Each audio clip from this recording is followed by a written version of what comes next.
de precaución y autocuido y siguiendo las recomendaciones internacionales, Contexto Azul y Blanco está tomando las medidas necesarias para proteger al equipo y a sus panelistas, realizando las entrevistas en modo virtual.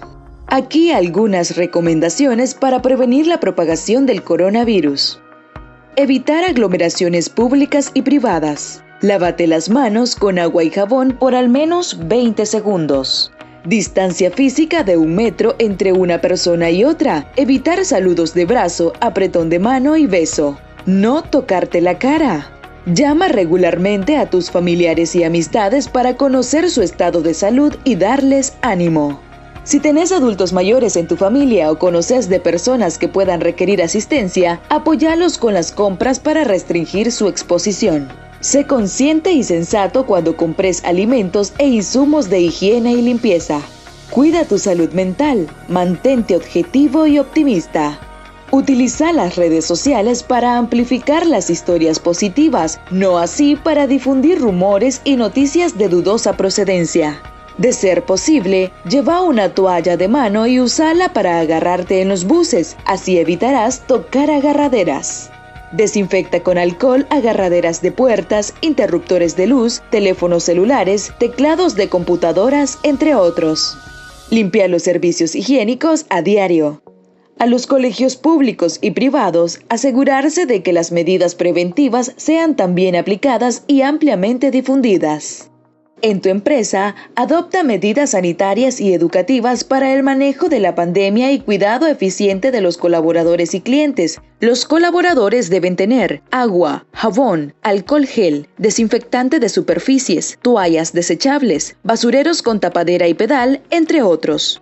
El aislamiento social es una medida importante. Evita salir si no es necesario.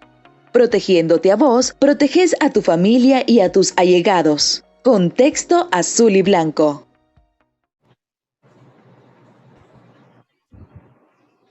Buenas tardes, bienvenidos a Contexto Azul y Blanco. Gracias por acompañarnos en esta edición de martes 21 de abril del año 2020. La tarde de hoy vamos a estar conversando sobre Nicaragua y cómo enfrentar la pandemia del COVID-19, métodos y recomendaciones a través de especialistas nicaragüenses. Nicaragua actualmente se encuentra en una encrucijada de salud. Al ver noticias internacionales, vemos las acciones que los gobiernos están tomando para la protección de sus ciudadanos, mientras que en Nicaragua las acciones son al contrario, llamado a manifestaciones, llamado a eventos, y por último, la reincorporación de los alumnos a la escuela y universidades públicas el pasado lunes 20 de abril del año 2020. ¿Qué puede significar para Nicaragua esta acción?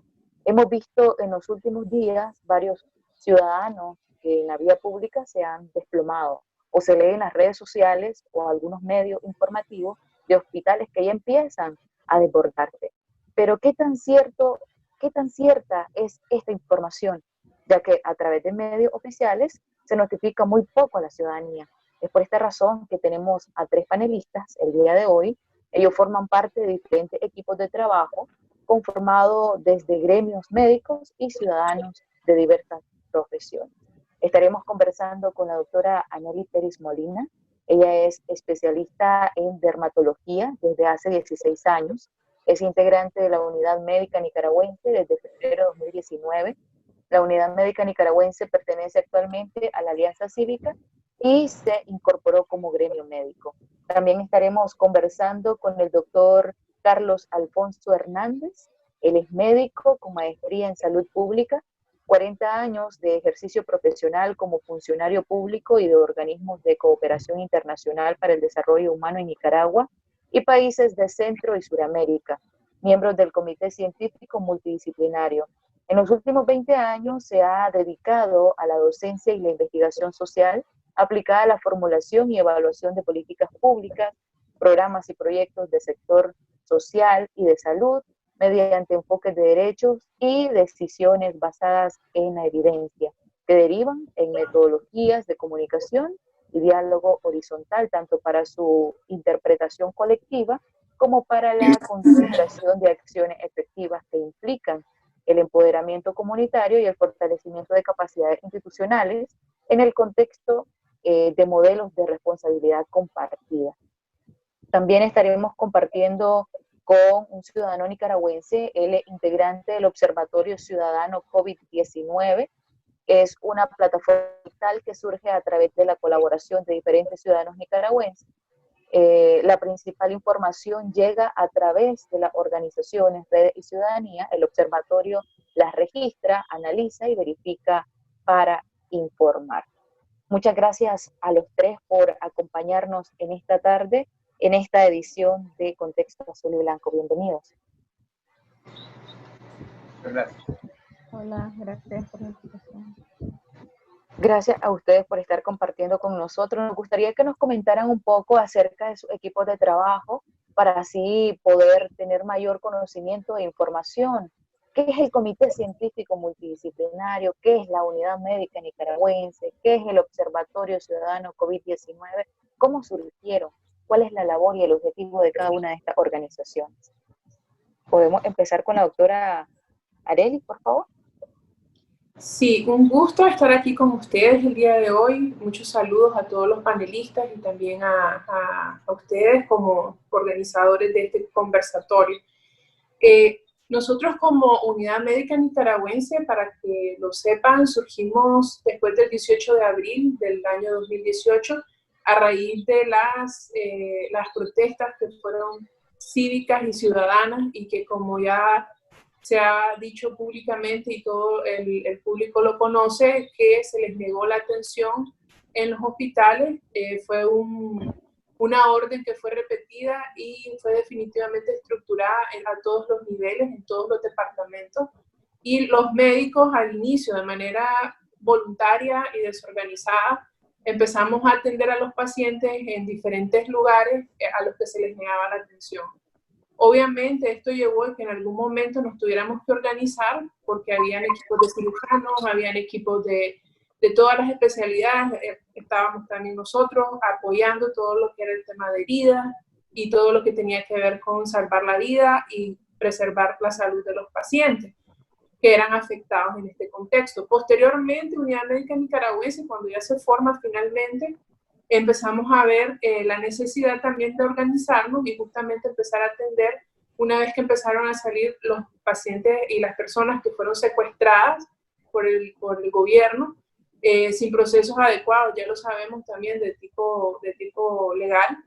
Y cuando empezaron a salir de las cárceles, pues había que documentar también, ya que ellos no podían ir a recibir atención, salían con muchos traumas, con muchos problemas de salud, y había que también darles una salida y una ayuda de tipo médico.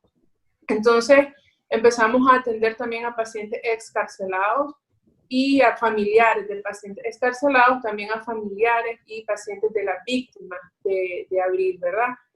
Y todo eso pues nos hizo constituirnos como médicos en torno a este tema de la represión y de la negación de la salud en los diferentes lugares. Nos expusimos, obviamente, nos exponemos todavía, pues obviamente somos médicos que hemos estado al frente de estas situaciones que han puesto en riesgo la vida de muchos nicaragüenses, y eso ya sabemos que nos pone en la lupa de quienes ya sabemos que no les gusta que nosotros trabajemos a favor del pueblo. Unidad Médica Nicaragüense actualmente, y todavía estábamos en ese proceso cuando está ahí ahorita la pandemia del COVID, estamos organizándonos territorialmente, pues tenemos representación en los territorios, en Estelí, en Matagalpa, en León, tenemos en Chontales también, y obviamente pues en Managua, en Masaya, y estábamos buscando ampliarnos a otros territorios cuando surge el tema de la pandemia. Obviamente ya con el tema de la pandemia, la Unidad Médica Nicaragüense, como siempre lo hemos estado al frente, ayudando a la población, pues sí, definitivamente vimos la necesidad de enfocarnos en ese tema. Pues ya lo otro organizativo, si no hacíamos algo para salvar la pandemia, también perdíamos nosotros una razón de ser bien importante, que ante todo somos médicos y que ante todo somos un gremio que estamos preocupados por la salud de nuestro pueblo. Yo como doctora Anely Pérez, soy dermatóloga, ya lo decía, y ya me dijeron, me uní en febrero del año pasado, Antes yo había colaborado de otras maneras, pero no me había integrado formalmente y ahora soy miembro de la Junta Directiva, soy secretaria de Unidad Médica Nicaragüense. Doctor Carlos Hernández, por favor, adelante. Bueno, primero muchas gracias por la invitación y por compartir estos momentos. Surgimos en un escenario de mucha confusión y creíamos que teníamos con nuestra experiencia, con nuestra especialidad y el aprendizaje que se estaba dando en el mundo acerca del coronavirus, podríamos aportar bases científicas que redujeran la confusión y que pudieran convocar a las fuerzas nacionales a una única respuesta nacional. Desde el principio hemos creído que se requiere articular todos los esfuerzos del Estado y la sociedad civil, porque de otra manera la epidemia puede arrollarnos. Entonces se trata de eso, por eso su nombre, Comité Científico, es brindarle a todas las fuerzas del país, de todos los lados. No nos interesa su ideología, no nos interesa. ¿Sí? Sabemos de la relevancia que eso tiene, no lo desconocemos, pero lo que apelamos es a que la ciencia tiene que fundamentar las decisiones, tiene que fundamentar el diálogo, tiene que fundamentar la articulación de todo, más allá que cualquier argumento ideologizado o partidizado. Tenemos la suficiente conocimiento y herramientas científicas como para explicar la realidad, conocer la epidemia en nuestro país, no las particularidades que está adoptando aquí, y identificar las posibilidades de opciones que tenemos para enfrentarlo. Esa es la razón de existir. Desde el nuestro primer comunicado, que trata de posicionarnos en el escenario nacional, y salen orientaciones que nosotros le brindamos al gobierno y a la ciudadanía en general. Hemos sacado varios comunicados orientados a áreas específicas, escenarios específicos de la vida social o grupos específicos que por su relevancia consideramos importantes. Entonces así van a haber contenidos con recomendaciones, orientaciones hacia el sistema educativo, hacia la familia, cómo trabajar con niños en una condición como esta. Están dirigidas a las autoridades municipales en una condición como esta. Después podemos ampliar cualquiera de estos. Hemos sacado también un comunicado dirigido a los propios trabajadores de la salud que están en una situación realmente tensionante y precaria. Creemos que es urgente mucho su atención específica. Y comunicados y entrevistas también mucho focalizadas en la salud mental de la población en general, de grupos específicos y demás, porque son puntos que son muy relevantes, consideramos, para esto.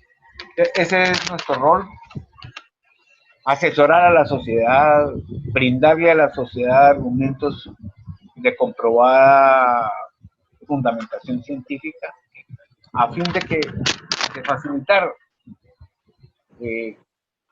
condiciones para el diálogo y la concertación de acciones conjuntas. Esa es la razón de ser. Observatorio Ciudadano, adelante, por favor. Sí, muchas gracias. Como dice nuestro nombre, nosotras somos una iniciativa ciudadana. Nacimos hace poco más de un mes en el sentido de poder identificar, poder llenar cierto vacío de información que se identifica. Nosotras somos un esfuerzo colaborativo, interdisciplinario, estamos conformados por voluntarias y voluntarios. Hay profesionales de la medicina, incluyendo profesionales de la salud pública, de la epidemiología, pero también hay personas de la comunicación, de la investigación, de la ingeniería, de la informática y estudiantes de distintas carreras. Nosotros y nosotras desde cada una de nuestras herramientas estamos aportando a construir este espacio de observatorio. Somos un equipo anónimo. Lo que nosotras y nosotros en realidad estamos haciendo es lo que se le llama vigilancia epidemiológica comunitaria, que nos dice, digamos, la ciencia médica, que se puede hacer en base a 5 mecanismos, que es la notificación, el registro, los rumores, la investigación epidemiológica y la encuesta. Desde el observatorio estamos trabajando con lo que se denomina rumores, y esto se refiere a opiniones populares que son espontáneas, que por lo general están asociadas al aumento de casos o de muertes de una determinada causa, puede ser cualquier razón que entra dentro de la vigilancia epidemiológica. Estos suelen originarse en una comunidad, son divulgados por líderes o por los periódicos y tienen un valor de alerta. La teoría del rumor además nos señala que para que una información se convierta en un rumor es porque en efecto se trata de algo que las personas de ese territorio consideran importante. Y ante una insuficiente información oficial, el rumor cobra todavía mayor relevancia. Sin embargo, el observatorio lo que hace primero es captar información de líderes con anclaje territorial, líderes que conocen a sus comunidades, que tienen enlaces y que pueden verificar que esta información que están haciendo llegar está sucediendo, ¿verdad? Entonces se da la captación de la información, luego hacemos un registro en una herramienta específica y hacemos control de calidad y se analiza la información. De esta manera estamos entregando 3 reportes a la semana, 2 son actualizaciones y un reporte semanal que analiza un poco el comportamiento de lo que está sucediendo en los territorios. Es muy importante decir que desde el observatorio no estamos confirmando casos, ¿verdad? La información que nosotros entregamos son casos sospechosos que hemos verificado en el territorio. Es decir, la única autoridad que puede y debe informar un caso confirmado es el MINSA. La OMS también recibe únicamente casos confirmados desde el MINSA. Desde el observatorio lo que estamos diciendo es, en estos territorios las personas están reportando casos sospechosos para que esto genere una alerta para tomadores de decisión, tanto del Estado como de las organizaciones de la sociedad civil. Y hoy estamos informando 2 tipos de cosas. Por una parte, lo que son los casos, tanto la información oficial del MINSA como los casos sospechosos que los observatorios confirman, pero por otra parte también estamos reportando lo que se llaman irregularidades, que tienen que ver con violaciones de derechos humanos o bien arbitrariedades, sean cometidas por el Estado o por centros privados del trabajo, o en el marco de la pandemia. Eso es un poco lo que hemos venido haciendo y el objetivo, como ya decíamos, es servir de alerta a lo que está sucediendo en los territorios. Qué bueno que los 3 equipos de trabajo a los que ustedes pertenecen están contribuyendo a la ciudadanía nicaragüense, están aportando a la buena información, a la educación de los ciudadanos nicaragüenses, sobre todo en estos tiempos tan difíciles de crisis por lo que estamos pasando.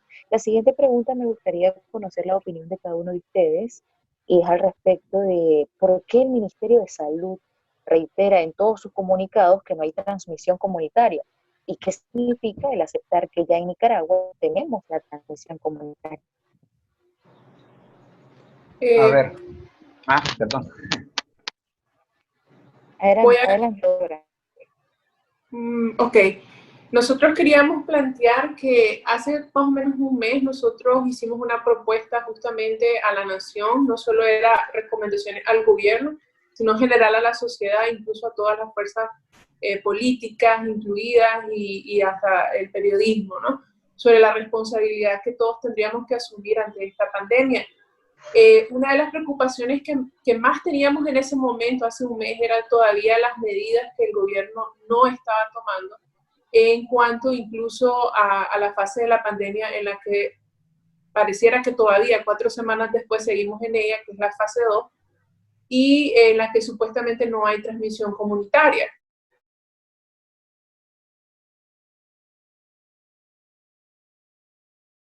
O una fase 4 para empezar a tomar medidas, dado que la experiencia en otros países, como hemos visto, no ha sido muy buena aún con las recomendaciones que da la misma Organización Mundial de la Salud. Es decir, no tendríamos que esperar a estar en una fase de transmisión comunitaria intensa para empezar a hacer algunas limitaciones en cuanto a lo que es la movilidad de la población. En ese momento y todavía nos preocupa, por ejemplo, el no cierre de las escuelas, el no cierre de las universidades, el hecho que no se respeta el distanciamiento social o no se promueve dentro del mismo Estado esto. Sobre todo lo que más nos preocupa es el tema de las pruebas, porque mientras las pruebas no se amplíen y mientras no se haga la búsqueda de casos, también vamos a permanecer con, por decirlo así, con los mismos casos siempre, diciendo que son importados, pero no han hecho una búsqueda activa a los grupos de riesgo. ¿Y cuáles son los grupos de riesgo? Bueno, yo creo que ya hemos hablado bastante de esto en otros lugares, pero siempre es importante recordarlo, que están las personas con enfermedades crónicas, los mayores de 65 años, con enfermedades crónicas como diabetes, hipertensión. Al personal de salud se le tendría que hacer las pruebas, a todo el personal que esté en contacto con emergencias, por ejemplo, en los hospitales públicos y también en los privados. A todo paciente que tenga una neumonía típica o una enfermedad respiratoria atípica debería de hacérsele en este contexto de esta pandemia una prueba. Entonces, esa es una de las cosas que más nos está preocupando, por lo menos a Unidad Médica Nicaragüense, es que no hay una amplificación en la realización de las pruebas, que debería de ser, por decirlo así también, más libre, incluso para que en lugares, en hospitales privados y clínicas privadas también lo puedan realizar, y no tenerlo centralizado, que eso dificulta mucho la búsqueda de casos activos, pero además de eso dificulta la respuesta. Y en otros lugares, en otros momentos hemos dicho no queremos explosiones epidemiológicas que dejen después al sistema de salud sin poder dar respuesta. Entonces, eso es lo que nosotros, más que todo, estamos preocupados como unidad médica. Doctor. Bueno, hay poco que agregar después de lo que ha dicho la doctora Pérez. Que toca los puntos neurálgicos del planteamiento. Tal vez quisiéramos precisar, incluso el comunicado que hemos sacado ayer, que es un pronunciamiento, casi que un planteamiento a todas las fuerzas de la nación para buscar una alternativa. Se centra en esa convicción. Es decir, nuestra preocupación ahorita es que evidentemente ya no estamos en la etapa de contención. Los escenarios que ha planteado el Ministerio de Salud pues tienen la utilidad de podernos decir el origen, del posible origen del caso positivo. Pero es poco útil en este momento ya. Es decir, ya seguramente sigue teniendo una relativa importancia saber si es importado o no.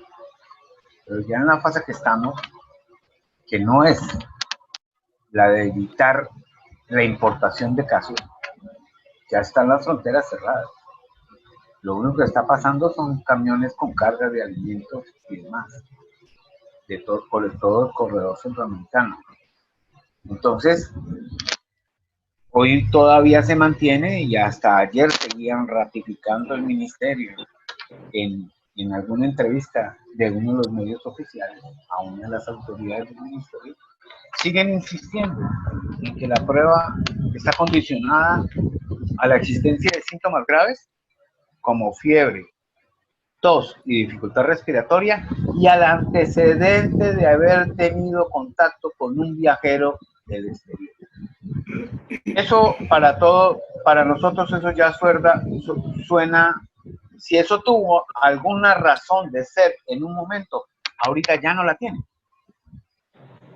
Absolutamente nada. Es decir, con eso vamos a quedarnos con la epidemia alrededor de todos nuestros, lleno el país de coronavirus y con 10 casos reportados oficialmente, porque eso impide hacer lo que la doctora ha planteado, que es correcto.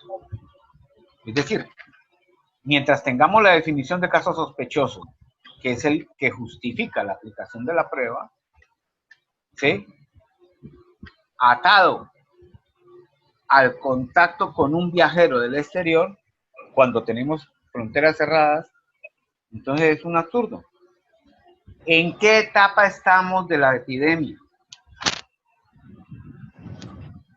Vista desde un punto de vista pragmático, que la epidemiología es sobre todo eso, no ilustrativa de dónde vienen los casos.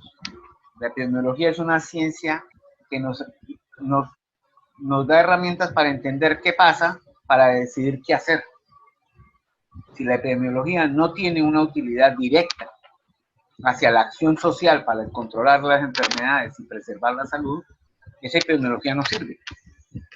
Entonces, ¿en qué etapa estamos? Estamos al final de la etapa de casos dispersos.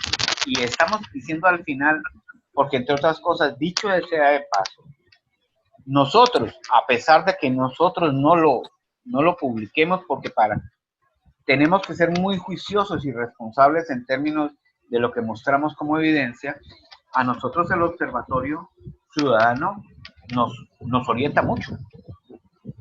Para nosotros es muy útil. Para nosotros eso significa, no podemos, como ellos mismos lo acaban de definir, eso no confirma un caso. Por lo tanto, no es una evidencia científica como tal, pero es un indicio. Para nosotros el rumor tiene valor epidemiológico. Y con base a lo que plantea el observatorio y la red que también tenemos nosotros, que nos informan de muchas cosas que están pasando, nosotros ya estamos convencidos de que estamos en la etapa que en la epidemiología se llama la fase de casos en racimo, la fase de casos en clúster, por decir palabras raras.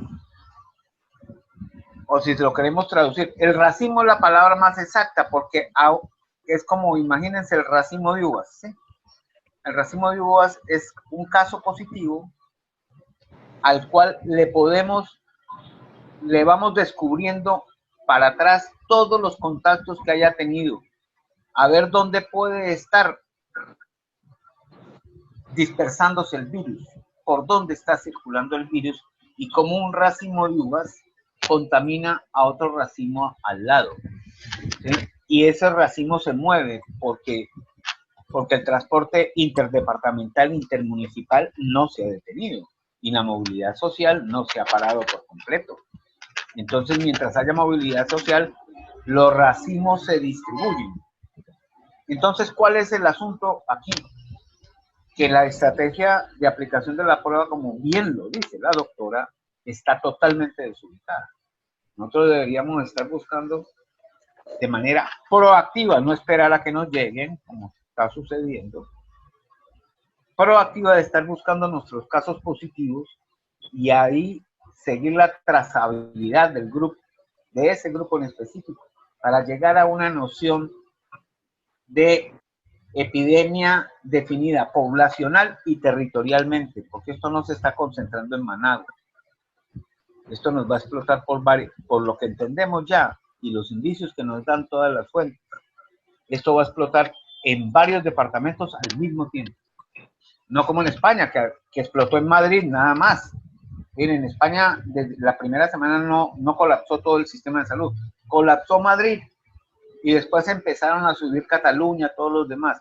Entonces, la epidemia tiene una dimensión poblacional y territorial que hoy por hoy estamos escasos y tan poquitos sospechosos, pues es sospechoso que haya tan poquitos sospechosos. Entonces, en últimas, la estrategia de búsqueda de casos hoy por hoy no existe.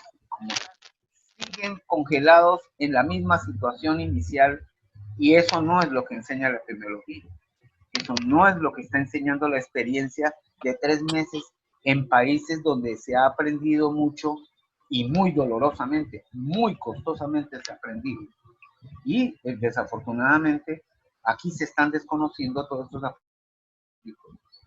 que se han dado y de las bases de la ciencia como tal, de la epidemiología. Se desconocen las recomendaciones de OMS y OPS, que desde hace rato vivimos haber estado cerrando escuelas y buscando alternativas. No se trata de perder el año lectivo, hay maneras de hacerlo online o por televisión. Hay muchas experiencias en América Latina bellísimas de cómo continuar funcionando el sistema educativo, aún en zonas con problemas de conectividad, aún en zonas con problemas de acceso a televisión, sino que se siguen clases hasta por radio.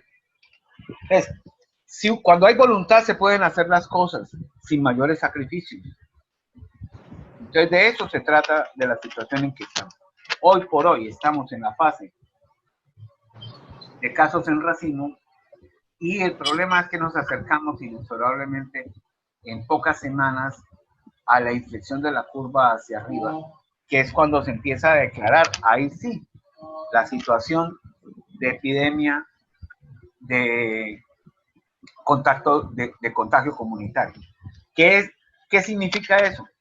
Que no podemos, que ya hay tantos casos que nosotros ni podemos seguir trazabilidad, es decir, ya la persona positiva ya no nos sabe decir con quién se contagió, ni a quién contagió. Es tanto los casos que tampoco tenemos mucho tiempo para seguirlos. ¿Sí? Entonces ya es otra etapa. Todavía no hemos llegado a esa, pero ya se aproxima. Entonces, las medidas de distanciamiento social que señaló la doctora, las recomendaciones de la OPS, lo que hemos venido diciendo, todavía podemos hacerlo hoy. Todavía hubiéramos podido lograr mucho antes si hubiéramos intervenido mucho antes. Pero al menos podemos mejorar un poco la situación si tomamos medidas ahora y sobre todo si juntamos esfuerzos, porque el sistema de salud no está compuesto solamente por los servicios públicos. Hay muchos. El sistema de salud tiene muchos componentes. Tiene estos de la sociedad civil. Hay una cantidad de organizaciones civiles de todo tipo que tienen gente con mucha voluntad y mucha claridad y mucho compromiso que deben ser tenidos en cuenta. El sector de las médicas provisionales, el sector privado, el sector militar. El sistema de salud y la respuesta nacional son mucha gente, no solamente los servicios públicos. Y sobre los servicios públicos, nosotros tenemos serias dudas. Quisiéramos tener la misma confianza que han manifestado las propias autoridades del ministerio. Quisiéramos compartir esa confianza, pero tenemos evidencia de que hay debilidades muy grandes en el subsistema público, de tal manera que solo no va a poder enfrentar esta epidemia. Sí, muchas gracias, doctor. ¿Observatorio? Poder complementarlo y coincidir con lo que la doctora y el doctor decían. Desde el observatorio lo que podemos decir es que tenemos reporte en todos los departamentos del país. Esto se completó el 9 de abril. Nosotras habíamos reportado en 16 de los 17 departamentos y regiones autónomas, y el 9 de abril ingresó a nuestro reporte el caso de la persona de Santo Tomás, que fue informado por el MINSA hasta el 10 de abril, un día después. Entonces, como decía el doctor, al menos desde el observatorio no podemos decir en la fase que estamos, no es en nuestra labor, pero sí podemos decir que hemos recibido reportes en todo el territorio nacional, siendo los departamentos o las regiones con mayor número de reportes: Managua, Masaya, Estelí, la Costa Caribe Sur y Matagalpa. Y de todos esos departamentos hemos identificado 38 municipios afectados.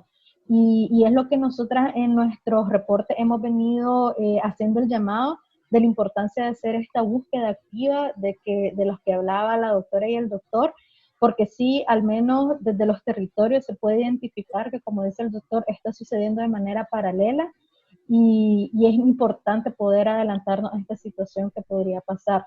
Sin embargo, creo que es importante también rescatar cómo la ciudadanía, a pesar de la falta o de la ausencia de medidas institucionales o nacionales, sí se ha evidenciado una autocuarentena voluntaria.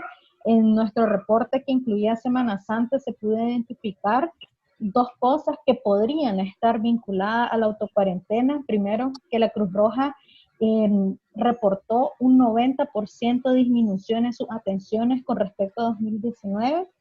Y por otra parte, el BID también está reportando la intensidad de la congestión vial. Y en Nicaragua se puede identificar una disminución sostenida desde el inicio de los reportes del MINSA en la congestión vial, siendo la mayor disminución respecto a la semana del 1 al 7 de marzo el Viernes Santo, que fue 10 de abril. Es decir, la ciudadanía sí está tomando medidas de autocuido, Y eso es lo que también apunta el observatorio, que la ciudadanía puede identificar qué está pasando en su territorio y más allá de que no hay una medida institucional, puede organizarse colectivamente para resguardarse y resguardar la salud y la vida. Como Observatorio Ciudadano, ¿cuál es la metodología que ustedes aplican para recopilar toda esta información y sobre todo verificar cada uno de los casos que están reportando? Sí, como te comentaba, nosotros trabajamos con redes de informantes claves en los territorios, personas les conocen, sus comunidades y que puedan recopilar pruebas o evidencias de que esa situación que están reportando se está dando. Es importante decirles también que sí recibimos una cantidad mayor de la que sale en nuestros informes de reportes, pero únicamente reportamos información verificada, información que el informante clave nos diga si esta persona visitó esta unidad de salud, si esta persona estuvo en esta situación, y eso es lo que estamos reportando. Nosotros le llamamos caso sospechoso a quienes cumplan tres situaciones, ¿verdad? Por una parte, que sí haya una sintomatología asociada presuntiva del COVID-19. Por otra parte, que esta persona, además de sintomatología, sí haya tenido una historia de viaje. Y en tercer momento, que además de la sintomatología, esta persona haya sido contacto de un caso confirmado por el MINSA. Y como les decíamos, cualquiera de estos tres parámetros que cumple el caso sospechoso que nosotros reportamos, tiene que venir verificada por la red territorial que nos envía la información. Por otra parte, el proceso pasa, o la información pasa también por un control de calidad que nos permite identificar junto a profesionales de medicina si las categorías que estamos aplicando son correctas, si la sintomatología es suficiente o la situación que se reporta es suficiente para considerarla un caso. Lo que sí estamos conscientes también de las limitaciones, como les decíamos, han sido 38 municipios los que hemos identificado hasta el momento. Sin embargo, creemos que es mucho más, que la limitación real de nuestro trabajo es la red de informantes, que nuestro reporte no es una fotografía de todo lo que está sucediendo en el país, sino apenas de la que podemos captar con nuestra red de informantes. Por eso también es muy importante la organización local que pueda disponerse a hacer una búsqueda activa de lo que sucede en sus comunidades, porque solo a través de esta información que la ciudadanía puede completar y que hoy no está siendo entregada por las autoridades nacionales, es que podríamos conocer o tener un poco mayor de idea de lo que está sucediendo en las localidades. Contexto es, al ser una plataforma... Tal vez le agregaría, si me permites. Sí, adelante, doctor. Me llama mucho la atención que hayan incluido indicadores como el de la Cruz Roja y de la movilidad. Me parece excelente. Ustedes pueden visitar el sitio de Google. Google saca un indicador también muy interesante de movilidad social en todos los países del mundo. Nicaragua, particularmente, en la semana anterior, hace 3 semanas, redujo a partir de lo que es normal, digamos, redujo entre 40 y 30% viajes a centros de compra, a lugares turísticos, a bares y restaurantes, y luego se nos aflojó. La semana antes parece que hubo un relajamiento. Esta mañana leí el nuevo reporte que recoge toda la evaluación de Semana Santa y volvimos, ya conseguimos cifras extraordinarias, mayores, de reducciones de más del 60% en la movilidad social en Nicaragua, lo cual nos alienta a que la población está otra vez retomando su empoderamiento y su decisión de autoprotección.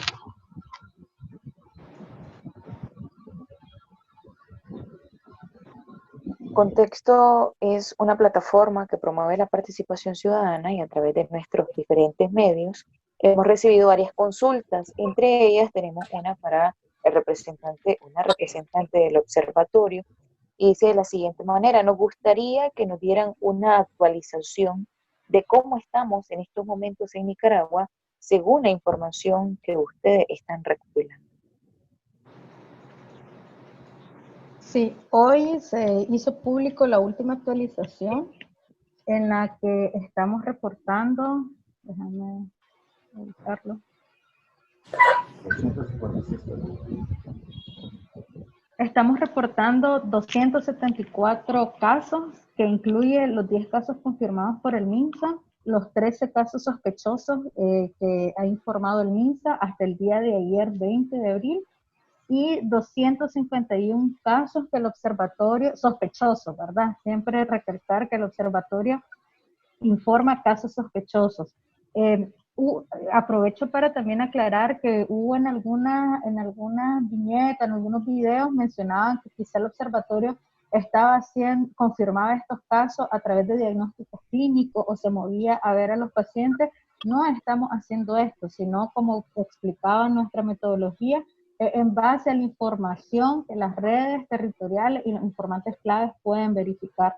Entonces, estos son 251 casos sospechosos que el observatorio pudo verificar a través de sus redes de informantes. Y se mantiene también la tendencia, digamos, de que están más concentrados en Managua, seguidos por Estelí, Masaya, la costa Caribe Sur también. Madrid ha tenido también varios casos. Entonces, esa es más o menos hasta el 20 de abril la información que hemos logrado recabar.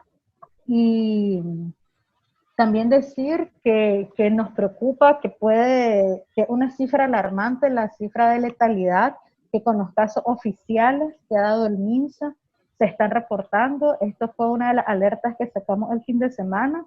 Es decir, llevamos un 20% de tasa de letalidad que puede estar relacionada a la falta de información, sin duda, pero que también las autoridades nacionales y los organismos internacionales tienen que darle una respuesta a la ciudadanía de esta tasa de letalidad que es la mayor de Centroamérica, que es alarmante si se compara a los promedios internacionales.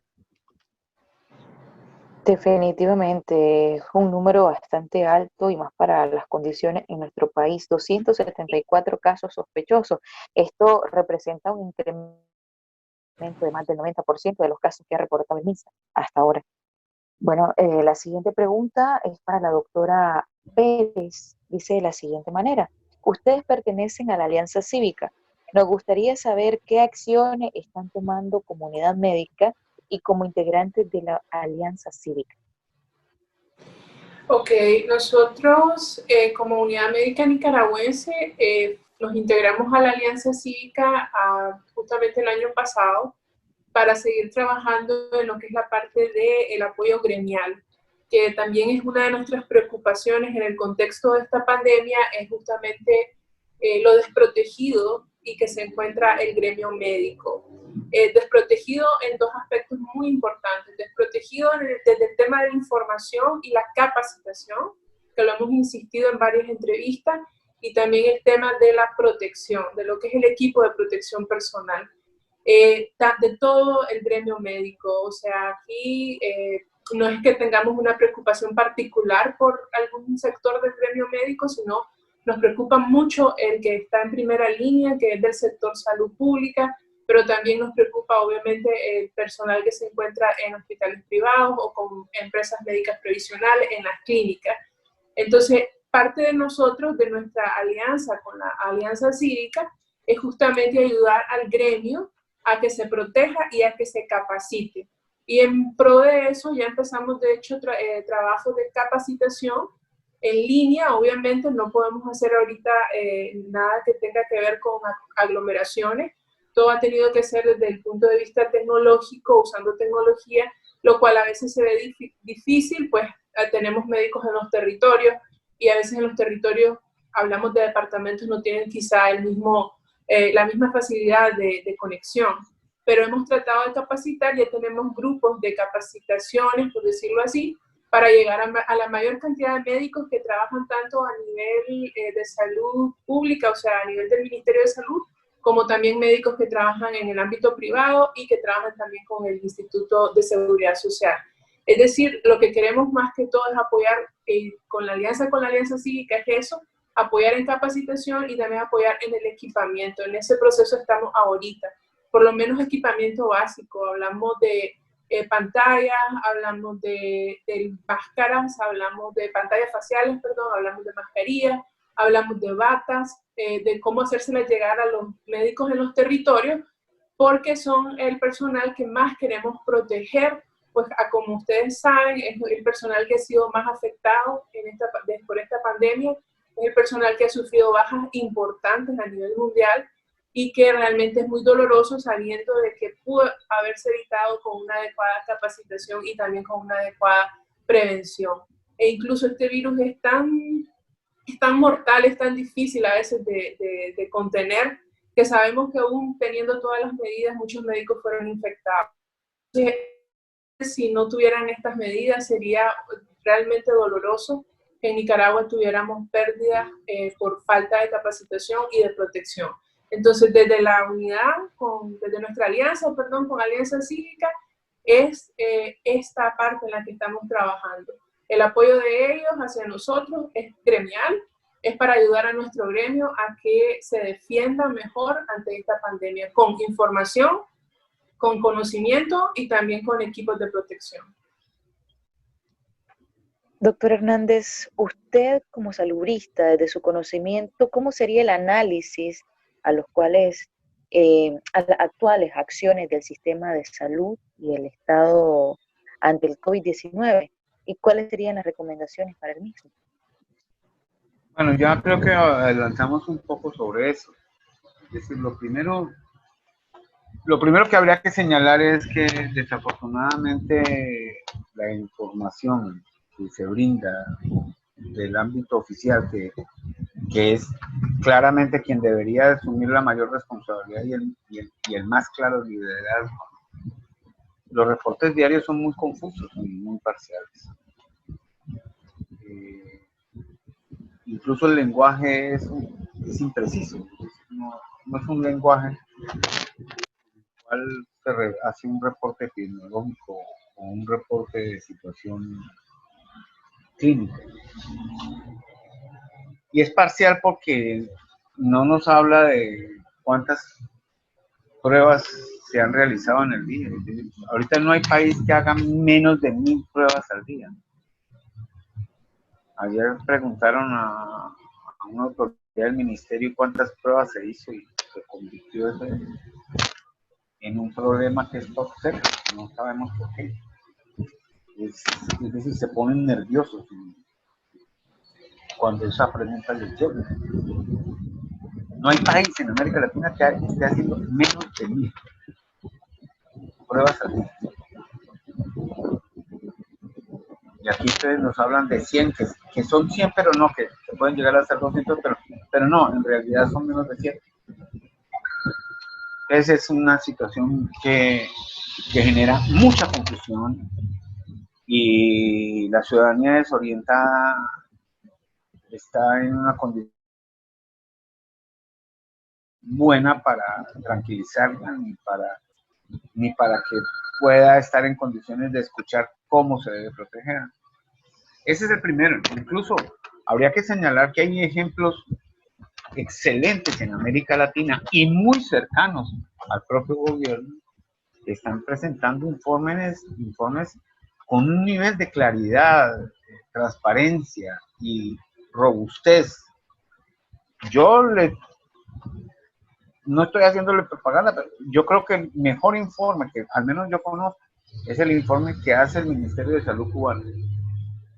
Día a día está informando cuántos miles de pruebas está haciendo y a quién se las hace, cuántas de esas salen positivas, qué se hace con los sospechosos. Hay sospechosos en vigilancia hospitalaria y hay sospechosos, pero estamos hablando de miles de personas a la altura del control que tienen ellos en una epidemia en una isla. Están haciendo la prueba con solo el antecedente de haber tenido contacto con un caso positivo. Ya no le ponen ninguna otra condición. Entonces, ¿en qué les está resultando el reporte? Todos los días nos están hablando de qué porcentaje de positividad están encontrando en asintomáticos.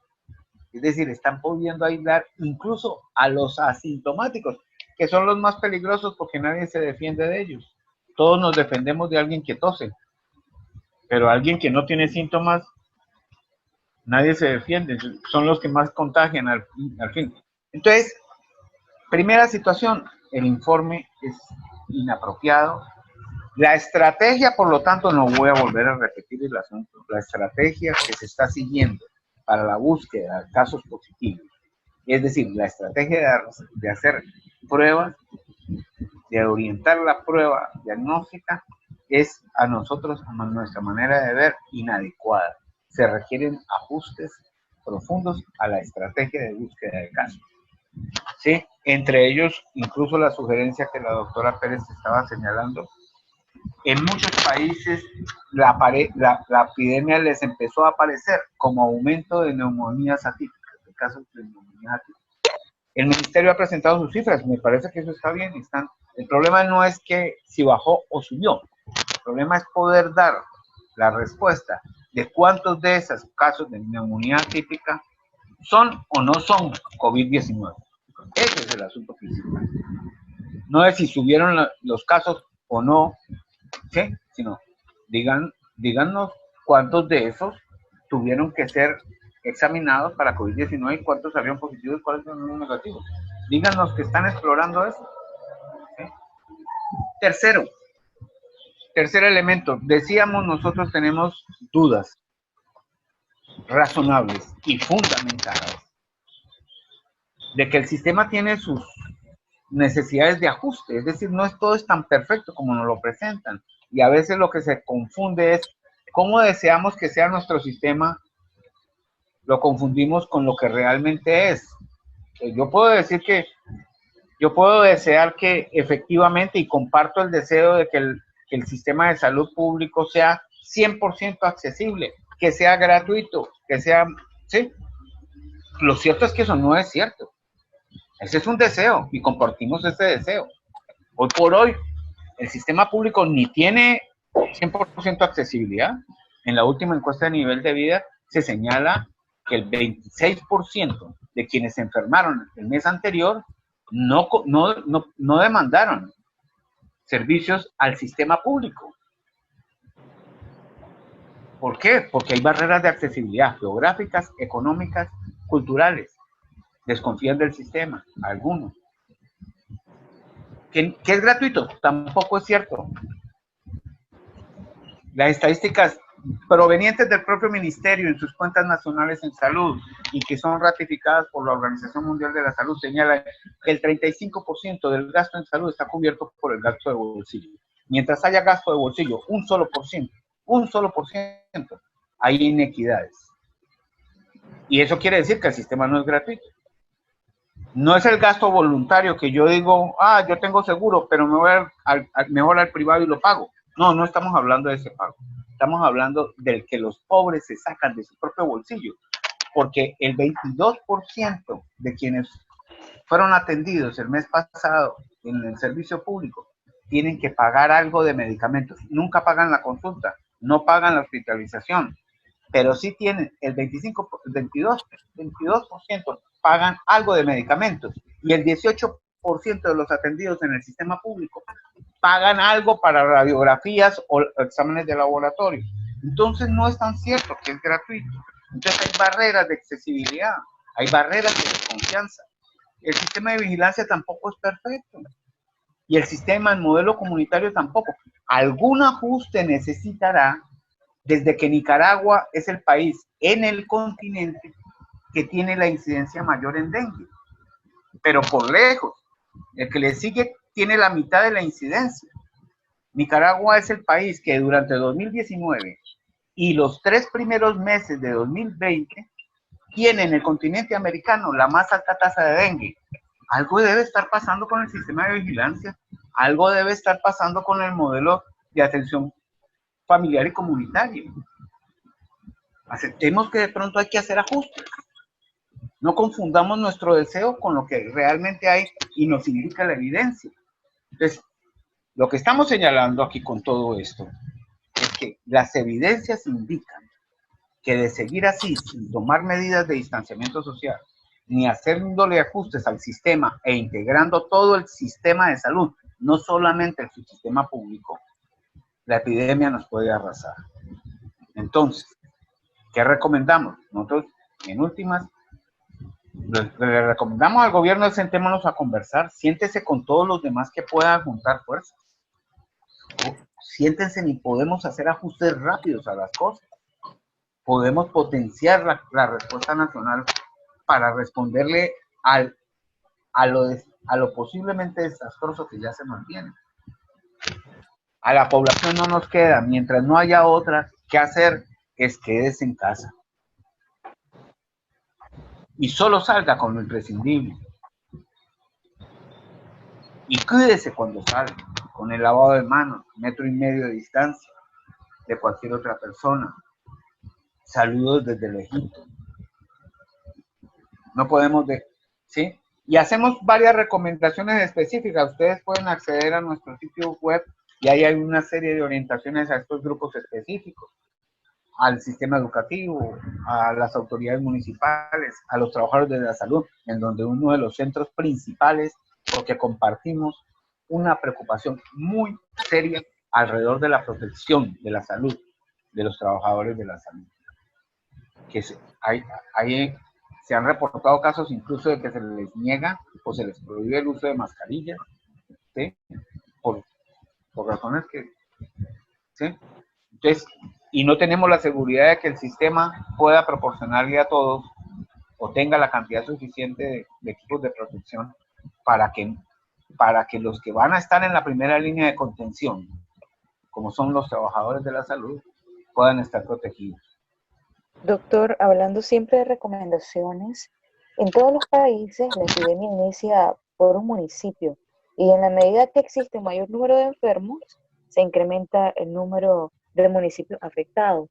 Ustedes como comité interdisciplinario estuvieron dando un comunicado, si no estoy mal es el comunicado número 3, en el que presentaron 15 recomendaciones específicas para las autoridades municipales. ¿Por qué estas recomendaciones específicas para las autoridades municipales? ¿Nos podría mencionar las más importantes, por favor? Bueno, recomiendo que accedan al sitio web nuestro y ahí estará el comunicado número 3, que es dirigido a autoridades municipales. ¿Por qué a ellos?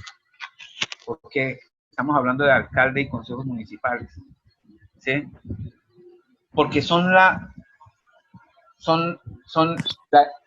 el nivel de gobierno, el nivel de Estado, de representatividad de Estado, que hace la primera conexión, son los únicos que hacen conexión directa con la ciudadanía. El alcalde y los concejales tienen incluso a su familia, ¿sí? Su responsabilidad se ejerce sobre su propia familia y amistades.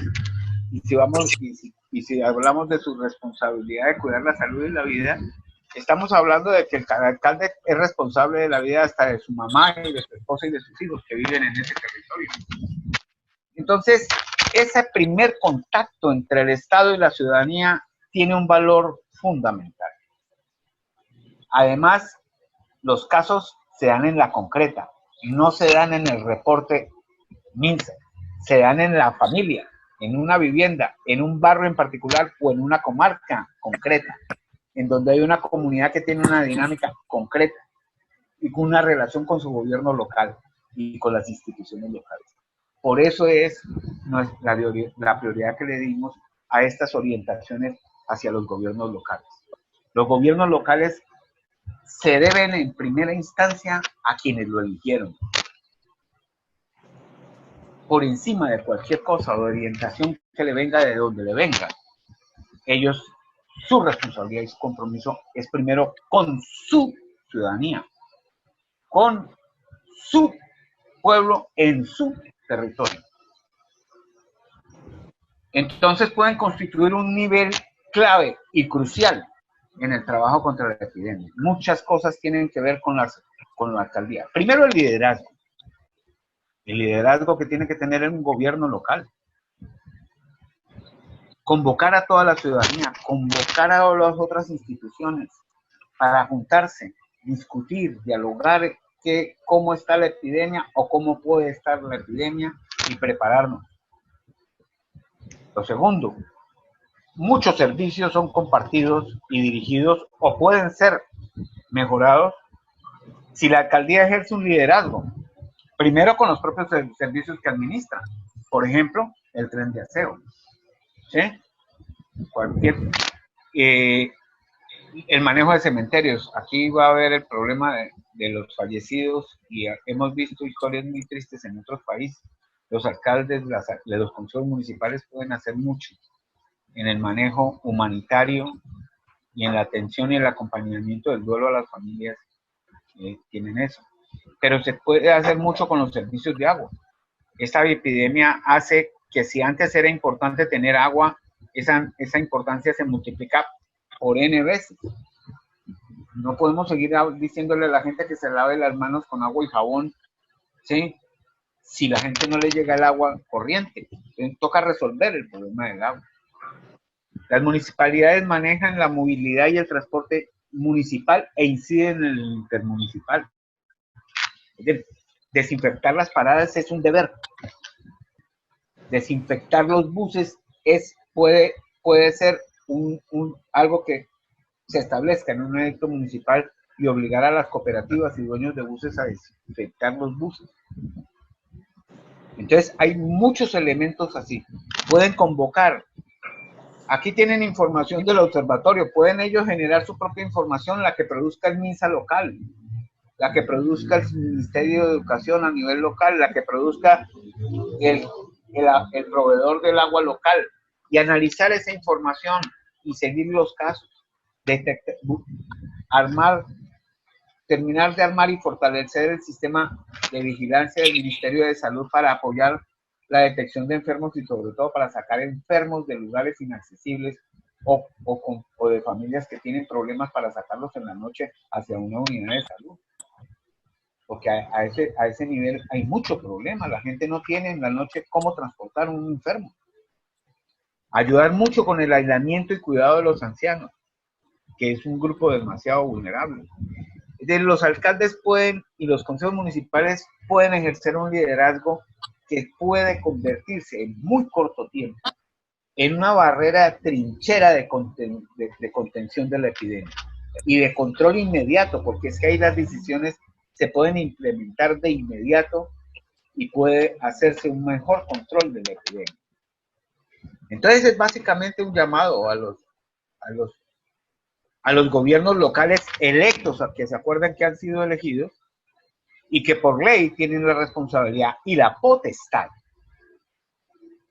de movilizar instituciones, de convocar sociedad civil, empresas, iglesias, de todas las denominaciones, y convocarlas y juntar las fuerzas para que a nivel local, en donde la decisión tiene más rápida aplicación, controlar la epidemia. Pueden hacerle un favor, no solamente un favor, un gran aporte al esfuerzo nacional de control de la epidemia desde las municipalidades. Doctor, han publicado ya 4 comunicados. ¿Han obtenido respuesta al respecto? Sí, sí. Si me estás preguntando por el gobierno, no. Si me estás preguntando por los grupos, por la ciudadanía y por los otros grupos, sí hemos obtenido mucha respuesta. Es decir, la demanda de información, la demanda de aclaración, lo que ha surgido con nuestros mensajes. Es decir, hay mucha demanda de información y de aclaración. La gente está ávida de información clara y de información que, a pesar de que a veces suene alarmante, termina tranquilizando, porque la gente lo que sí nunca podrá tranquilizarse es en una situación de confusión e incertidumbre, ¿sí? La situación es grave, nosotros no tenemos ninguna, no debemos minimizar la situación. La situación es grave y lo que va a venir es aún más grave. Pero eso no es para asustar a la gente, eso es para que es hacer un llamado a que todos, si nos juntamos, podemos entre todos. Aquí están los gremios médicos, está una cantidad de gente voluntaria, y a mí, yo saludo la iniciativa del observatorio. Nosotros desafortunadamente, pues, como grupo científico tenemos que hablar, repito, trabajar y hablar sobre evidencia comprobada. Pero para nosotros es una evidencia o indicio bien consistente cuando los ciudadanos comprometidos en el observatorio verifican y tenemos la noción de que realmente constatan lo que van a decir, el informe que va a decir. Fíjense cuántos municipios ellos ya nos están diciendo que están comprometidos. Nosotros evidentemente, si pudiéramos hacer una información enfática, por eso nosotros relativizamos, nosotros decimos, nosotros creemos que estamos en esta fase de la epidemia. Con esa información, si esa información estuviera con base a la prueba, no tendríamos absolutamente ninguna empacho en decir estamos en la fase y casi que ya estamos demasiado extendidos en la fase de casos en racimo, en grupo. Entonces, hay mucho que convocar y repito, a nivel municipal las cosas, los encuentros son más fáciles que a nivel central, que están demasiado partidizados. A nivel local todos somos vecinos, nos conocemos, somos primos, somos tíos, somos los hijos del señor tal, somos el primo de la señora o la cuñada de la dueña de la pulpería. ¿Sí? Todos nos conocemos y nos saludamos en la calle. Podemos conversar, podemos dialogar y juntarnos entre todos. Y la alcaldía y el consejo municipal pueden ejercer un liderazgo fundamental. Mientras le haga más caso a las demandas y necesidades de su pueblo que a orientaciones que vienen de otro lado.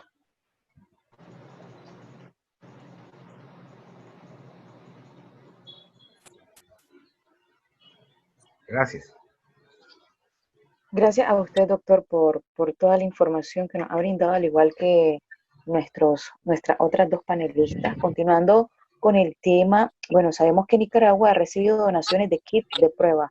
¿Por qué la importancia de la realización de las pruebas para mitigar el contagio? Doctora.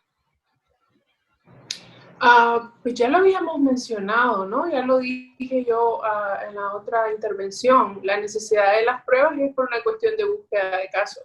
No podemos seguir en la etapa que aparentemente estábamos hace 4 semanas, buscando casos solo a los que vienen con contacto con el extranjero, sino que tenemos que hacer una búsqueda activa de casos.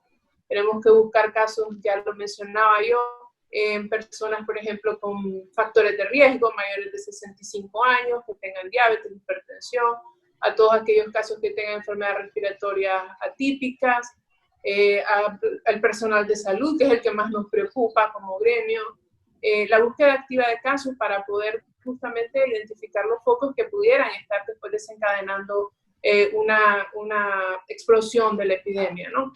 Entonces es bien importante que esos kits sean definitivamente distribuidos a nivel nacional para hacer la búsqueda activa, que incluye obviamente las ciudades cerca de las fronteras, porque siempre es una zona que preocupa, y definitivamente tomar más acciones a raíz de justamente de la búsqueda de casos. No solo quedarse con los casos y no reportarlos, sino hacer definitivamente el trabajo que le toca al Ministerio de Salud, que es detener los focos, ¿no? ¿Existe alguna recomendación en específico, aparte de todas las recomendaciones que ya nos han brindado, alguna recomendación en específico o en especial para el Estado de Nicaragua? Las recomendaciones nosotros, perdón, ¿a quién es la pregunta? A los tres, perfectamente los tres pueden responder a la pregunta. Ok, para nosotros es importante las propuestas. Sí, dígame. Sí, adelante, doctora. Sí, en las propuestas que nosotros hicimos al comienzo son 16 recomendaciones al Estado de Nicaragua. Justamente estaba lo de la amplificación de las pruebas, estaba definitivamente el control de fronteras. Creo que eso ya, como mencionaba el doctor, ya fue superado, pero es algo que momento hablábamos también de las no aglomeraciones, el detener las clases, de tener las clases tanto en los colegios públicos como en las universidades públicas, justamente para evitar aglomeraciones, mantener una información a la población, malas informaciones o todas las dando alrededor de los casos es preocupante. Eso crea mucha ansiedad y pánico en la población y eso afecta mucho la salud mental también. Entonces, la información precisa es bien importante para que la población esté tranquila. Esa es una recomendación también al Estado de Nicaragua. Y por supuesto, una de las recomendaciones que más hacemos énfasis, y vuelvo y repito, es que tienen que capacitar y tienen que proveer los equipos de protección personal, porque es personal que va a estar en primera línea, es el que puede no solo ser afectado directamente con la pandemia y que esto le pueda ocasionar eventualmente algún daño mayor a su salud, sino que también pueden ser ellos los que estén llevando la comunidad. Por lo tanto, es importante tener un plan de acción también con el personal de salud para evitar que ellos sean tan...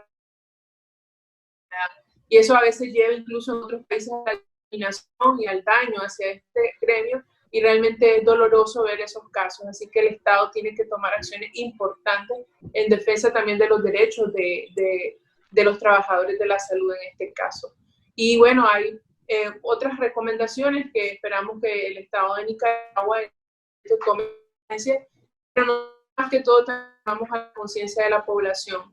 A mí me alegra mucho que la población nicaragüense está cada vez más clara de la importancia de su autocuido, de que su salud es de ella y que por lo tanto tiene que tener responsabilidad sobre ella también.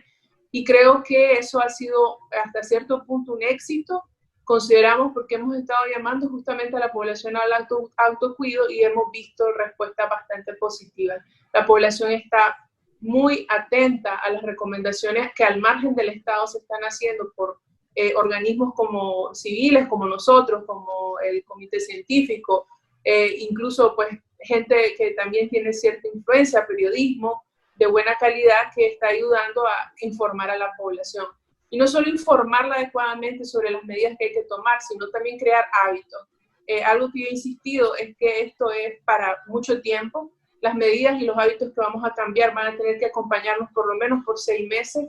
El distanciamiento social, el lavado de manos, el uso del alcohol gel, etcétera. Todo eso va a tener que crearse un hábito y para eso es constante y es importante el periodismo informativo de manera responsable de ayudar a crear ese hábito también en la población.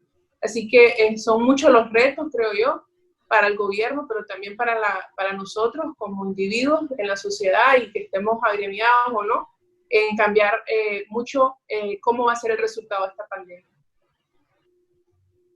Gracias por el mensaje, doctora. Doctor, nos gustaría conocer su mensaje, al igual que el mensaje de la representante del Observatorio Ciudadano. Nos gustaría que nos compartieran un mensaje para la población nicaragüense, ya para ir cerrando.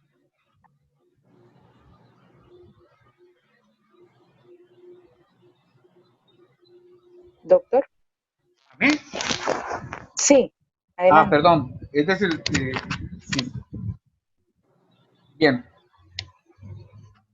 Mensajes al gobierno. Primer mensaje. Nosotros compartimos la preocupación que han manifestado sobre la situación económica y sobre el posible y sobre el efecto devastador que va a tener en la economía nacional. Más aún cuando son 2 años que llevamos de crecimiento económico.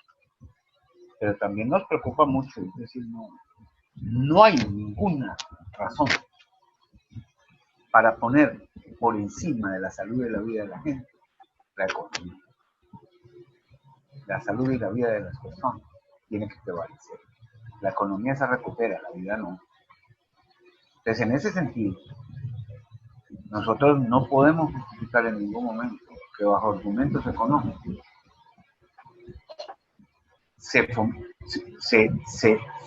no se adopten medidas de distanciamiento social que tendría que ser con cierre de economía, de sectores económicos, sobre todo los no esenciales. El país no se va a morir si los bares cierran. Y menos se puede justificar la promoción de de actividades económicas o de otro tipo de actividades que promuevan la aglomeración de gente para multiplicar el riesgo de contagio. No hay situación económica que pueda argumentar eso. Eso sí va en total vía opuesta. Cualquier medida propuesta internacionalmente y reconocida internacionalmente, ni siquiera los países que menos han aplicado medidas impositivas, como son Suecia y Suiza, han llegado al... No, ellos cerraron actividades multitudinarias, ¿sí? Pusieron medidas de distanciamiento social y no cerraron comercio, no cerraron eso con estados que estaban ofreciendo las condiciones para que la gente pueda asumir su decisión de distanciamiento social.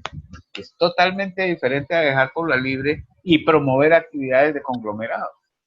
Entonces, menos aún, nosotros no podemos respaldar el argumento que en base a la libertad de trabajo, la libertad y el derecho al trabajo, tengan las familias en las cuales el alimento de hoy depende del trabajo de hoy. Eso es, y lo decimos en el comunicado muy claramente, eso es casi inhumano, porque eso es colocar a las familias en la precisa condición de imposibilidad de decidir, en la condición de no tener la libertad de decidir de si se expone al riesgo salir a vender o se protege y protege a la familia de la infección del coronavirus. Ahí no tiene capacidad de elegir. En la ausencia total de libertad de decisión, ante la ausencia del Estado, que podría bien establecer medidas compensatorias como se han establecido en todos los países del planeta y del continente, entonces no podemos eximir la responsabilidad del Estado con esos sectores más vulnerables. Entonces, el mensaje es, el segundo mensaje es, estas cosas deben ser de discusión nacional, de reflexión e intercambio nacional. Se trata, nosotros afirmamos que no hay plan nacional para enfrentar. Hagan una convocatoria a todos los sectores nacionales. El liderazgo debe ser del Estado porque es el que más directamente tiene la responsabilidad. Hagan ese llamado, busquen el encuentro. Nosotros estamos dispuestos a asistir a lo que nos inviten, pero va a ser muy difícil responderle adecuadamente a la violencia con que va a venir esta epidemia si no hay liderazgo del Estado, como efectivamente no lo hay hoy, y si no se convocan a todas las fuerzas y se articulan la respuesta. Gracias. Gracias a usted. Representante del observatorio, por favor, ¿cuál sería su mensaje?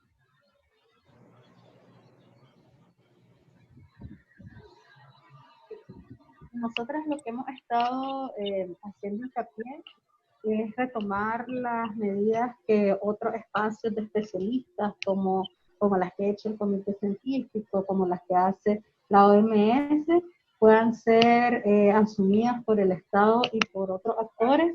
Más bien lo que podemos decir es lo que no está pasando desde nuestro rol de observar y fiscalizar. Hemos visto que el gobierno no está informando claramente del protocolo de seguimiento de casos sospechosos, no nos está informando en qué municipio, en qué departamento están los casos confirmados o los casos sospechosos para que esto nos pueda permitir establecer medidas de protección comunitaria. No se ha informado la cantidad ni el tipo de pruebas que se están realizando, no se ha informado si existe un mecanismo para descartar la coexistencia de COVID-19 en casos de muerte de adultos. Como se ha visto en las redes, se ha incrementado el reporte de las muertes, ya sea por diagnósticos de infarto, que el Estado nos pueda dar información a la ciudadanía, y tampoco se han informado medidas claras respecto a la prevención, medidas sociales o económicas para enfrentar la epidemia. En ese sentido, desde el observatorio lo que hemos estado, nuestro llamado ha sido a que el Estado pueda cumplir su rol, pueda también tomar esta forma de liderazgo, de la ciudadanía, pero también otros actores como son los entes privados de trabajo. También desde el observatorio hemos venido registrando violaciones de derechos humanos y ausencia de medidas adecuadas en centros privados de trabajo, en supermercados y demás, y que para poder, como decía el doctor, salir adelante de manera conjunta y articulada, es importante que todas y todos tomemos las responsabilidades que están en nuestro campo de acción y no esperar únicamente que el Estado pueda dar una respuesta que tiene obligación de dar, pero también poder asumirnos como ciudadanas y ciudadanos nuestra responsabilidad, tanto en las comunidades que estamos como a nivel familiar, en las medidas de autocuidado que podamos tomar. Y en ese sentido, pues seguir llamando a la población, a la organización local, a poder hacer vigilancia comunitaria también, a poder hacer una búsqueda activa y que esto nos permita generar redes de solidaridad, porque ante un Estado que nos cuida, las vecinas y los vecinos sí nos podemos cuidar. Bueno, de esta manera damos por concluida la edición de Contexto Azul y Blanco. Muchísimas gracias por habernos acompañado, doctora Anely Pérez, doctor Carlos Hernández. Muchas gracias. Y representante del Observatorio Ciudadano COVID-19. A ustedes que nos están observando en estos momentos, recuerden enviarnos sus dudas, comentarios y consultas a los datos que aparecerán en pantalla. Buenas noches. Adiós. Gracias.